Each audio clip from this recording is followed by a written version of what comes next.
మేము ఎవరిని నిందిస్తలేము, ఎవరిని ఏమంటలేము. కానీ ఇక్కడ అగ్ని ప్రమాదం జరిగిందని చెప్పంగానే ఏ ఫైర్ బ్రిగేడ్ అయితే వచ్చిందో అది నీళ్లు లేకుండా అరకొరగా వస్తే లాభమైంది, వసతులు లేకుండా వస్తే లాభమైంది.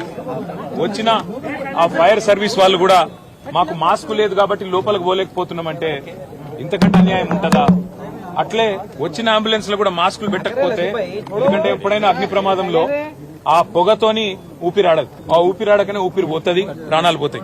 అట్లాంటప్పుడు ఆక్సిజన్ మాస్కులు లేకుండా, అట్లాంటప్పుడు వచ్చిన అంబులెన్స్ లో కనీస సౌకర్యాలు లేకుండా వస్తే ఎట్లా? ఆ సౌకర్యాలు ఆ ఫైర్ ఇంజన్ లా అంబులెన్స్ లో ఉంటే కొన్ని ప్రాణాలు బతుకుతుండే, కొంతమంది అన్న మా వాళ్ళు బతుకుతుండే అనే బాధ. ఇలా రాజకీయం లేదు, ఎవరిని తిట్టేది లేదు. కానీ ఒకటి మాత్రం వాస్తవం, ఇంత లాపర్వా ఉంటే మాత్రం ప్రజల ప్రాణాలు మల్లబోయే ప్రమాదం ఉంది. వాళ్ళు ఎంత గొప్ప వాళ్ళంటే ఒకటే కుటుంబంలో 17 మంది చచ్చిపోయినాక కూడా వాళ్ళు అంటున్న మాట ఏంది ఇక్కడికి వచ్చినాకంటే ఎవరిని తిడతలేరు, వాళ్ళు రాజకీయం చేస్తలేరు, ఎవరిని ఫలానా వాళ్ళు మంచోళ్ళు కాదు చెడ్డోళ్ళు అంటలేరు. మాకు ఇక్కడుండే హిందువులు సాయం చేసిండ్రు, ఇక్కడుండే ముస్లింలు సాయం చేసిండ్రు, అందరు వచ్చిండ్రు, అందరు సహాయపడ్డారు, అందరు కాపాడిండ్రు. కానీ మాకు జరిగింది ఇంకొకరికి జరగద్దు. కనీసం ఇప్పుడన్నా ప్రభుత్వం మేల్కొనాలే, ఇప్పుడన్నా ముందుకొచ్చి ఈ రాష్ట్రంలో ఈ నగరంలో మళ్ళొక్క ప్రాణం ఫైర్ యాక్సిడెంట్ లో పోకుండా కాపాడండి సార్, మాకు అంతకంటే ఏమొద్దు. దయచేసి మీరు వచ్చిండ్రు సంతోషంగా, భవిష్యత్తులో ఇట్లా కాకుండా చూసుకోండి అని ఒకటే ఒక్క మాట వాళ్ళు చెప్తున్నారు.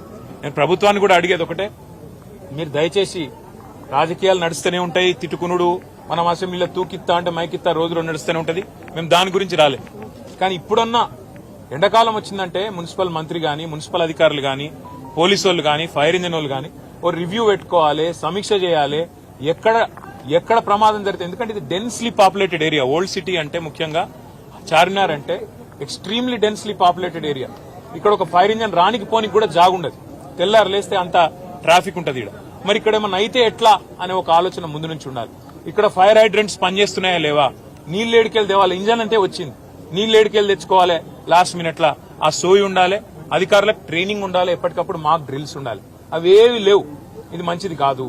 రెండోది, అంబులెన్స్ వచ్చినాక ఆక్సిజన్ మాస్కులు లేకపోతే ఫైర్ యాక్సిడెంట్ అయిన కాడికి ఏం లాభం?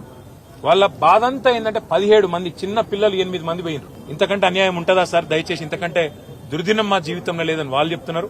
మేము కూడా ప్రభుత్వాన్ని ఒకటే కోరుతాం, చచ్చిపోయినాక కాంపెన్సేషన్ ఒక 5 లక్షలు ఏదో ఇచ్చి చేతులు దులుపుకున్నాడు కాదు, భవిష్యత్తులో ఇంకెవరు చావకుండా చూడండి, భవిష్యత్తులో ఎవరికి ఇట్లాంటి దుర్మార్గమైన పరిస్థితి, ఇంత ఘోరమైన పరిస్థితి రాకుండా చూడండి.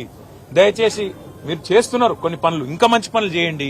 అందాల పోటీలని వాటి మీద పెట్టిన శ్రద్ధ దీని మీద కూడా పెట్టండి, వాటి మీద పెట్టే ఖర్చు ఇక్కడ కూడా పెట్టండి. ఇక్కడనే కాదు, ఒక ఓల్డ్ సిటీ అనే కాదు, హైదరాబాద్ అనే కాదు, రాష్ట్రంలో ఏ మారుమూల పల్లె గాని పట్టణంలో గాని యాక్సిడెంట్ అయ్యింది అంటే వెంటనే ప్రాణాలు కాపాడుతందుకు కావాల్సిన సరుకు సరంజామా, మనుషులు, ట్రైనింగ్ ఇవన్నీ ఉండాలి. అవన్నీ ఉండకపోతే ఉత్తగానే వచ్చినాం పోయినామంటే కరెక్ట్ కాదు.